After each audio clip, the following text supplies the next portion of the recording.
kuwe pan bor ganun ya roti power don so ya lo yen ke en club 1 2 3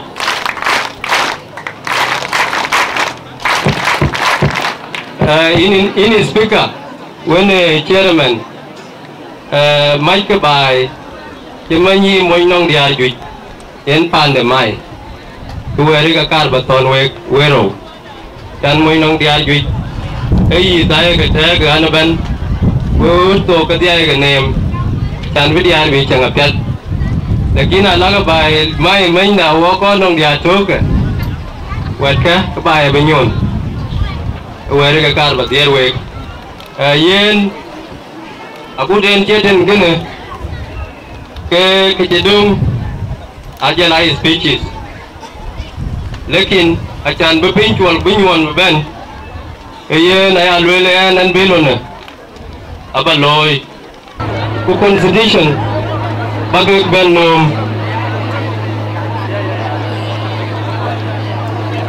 speaker tiong in ben peng ken klak wo ben peng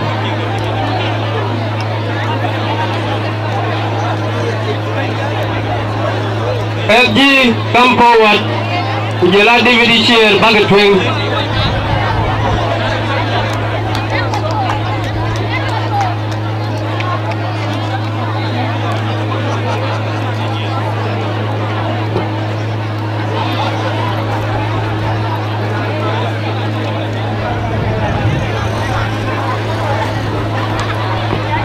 Ayen,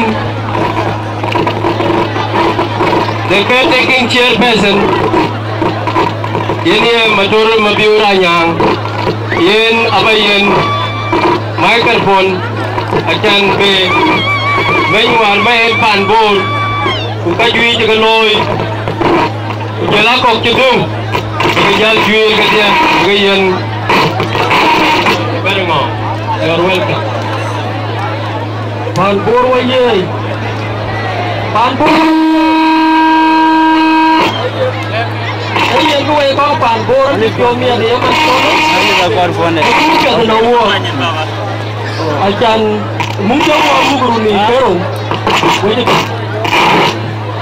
ko man dio ke ki chai ke ban ni ga jeru wa to tiluman cái quả cái là xuống ba cái ton bánh cái yên tâm tâm những cái bùa những cái mũ chairman chẳng bánh đi liu cụ điêu đi liu số bao nhiêu cái yên nè cụ nếu mình thiếu cái cả ba cái yên bánh nhân cái bùa nếu thiếu nào bánh cái quả ya cụ màu quả mũ nêu đôn pan chul cụ bơi đi betai bài bánh nhát thành nhà coi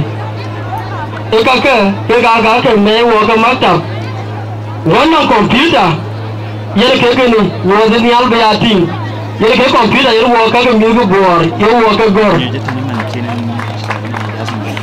cái đồ route ni wannan file là yele wo cái chu cái lối run cái roben cái chu cái mar ni mutin ni wo cái bi mi go bor bi tin a filing system wannan isam milku bori ada jadi mumba tamdian kali isam kali cacaner ke kam amat te kontrol te ku jelas ka bener depan soal kali sambian ka milku bor buti ini will koi bor kiana ba jalo ini ki choice transfer of power acani kene yu ayeri ku yari ri ku gain ke yatim boleri acan kiren ke yari ukil lumu wakil acana cewa pawa da juta ko ban ko bu ton ban jadi ko bu jal ton ne lenyin acel lenyin ko yu wa acel ko ji nyot ai dole ka nyot ko la ko ara na yila amma ne yin ban ngo wa lang to apio de ne e community war to ko wo a jorgu yini man ko le yar mi ko bor to yi to ban ko bajal ni yel ke yar ban ke ne na ba ko la yu na ba nye la yu kin ka mi ko bor ka ba ga jal mu weri yer apia ba ben to ku ba ga ka ba ga to ni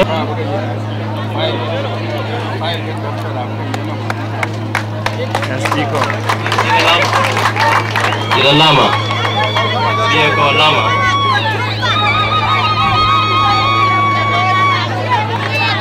Bad forward ayo. Apa ini bagelum? Ayu ni garam kur. Yang ke incoming Secretary General the BCYA. Yang ke ini kur Paul Biur. Aci yang file, wati yang stamp, computer. Speaker, congratulations ngong berengong. Welin ompoi kuan ku motkek. Yen ran beben twing.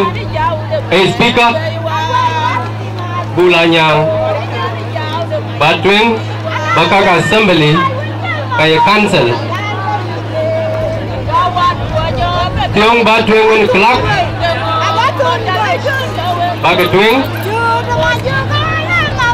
Jal ke Banypal ngong berengong belah tapi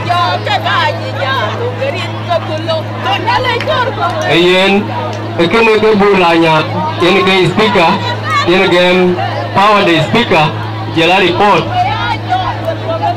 yen apa lah nanti banyak dia tu pun macam agak dia kau di depan buru cakap mahu dia berkepala kat dia kalau dia ke filkor macam yung war, yung walk-in. Yung kukitin ko tasin. Jauh. So, acan kedi balwera nanti ngobain kamagol. Gol Islam. Kene guys, sama kan solo kene. Ini kan wara kayak kan solo kan ke burtar. Constitution. Kalau lupa kena jing rubah ni lomo. Kau mau. So, Mr. Malam siapa agaran? Kopi aja tahu. So kena yang original kopi. Ya yari fair tu. Aku agar dia. Ya yari fair tu kena yang original kopi. Kita kena walk. Pat. Anak kita kau kuma ke speaker war kalau. Tu jelas keru war cewa belum. Atau tu banyak perintah. Agar cerita ni itu. Webe long từng cho đứng bàn bố jadi cuan apa jalan dia ke dam gitu konstitusi nak kena main di depan dua ratus dolar kakek juga jual ke kue macam cancel kero beloi ban because what kita orang dompi ban ali orang long so kakak apa kalau long itu ini sedekah jadi pak bingga luitin wan macam cancel bye bye dop ya pan bố dulu ke jangan minum because kena yang kelum nông bàn bor atau kena cancel, nah kau ayat, ini ke kau ini ke jam mana dari luar jadi, kena cai dua, kena jalan sambil, so kemarin bapa lo dah bapa lo cendwe, macam ni, aku dan cendwe ni, kita ya luar yang ke hand club, 1, 2, 3. Yang kerumut kubang jalan, yen werti ki bangam ku jela werti ki banglum tam ke bawa jinmat ku baga kar bor baga loy ku kur bor ke ku ya da apiat bichen preja group ku apiat bichen ba ni be gaudin ikene advice le batao ku guden getene ken en til waide akiko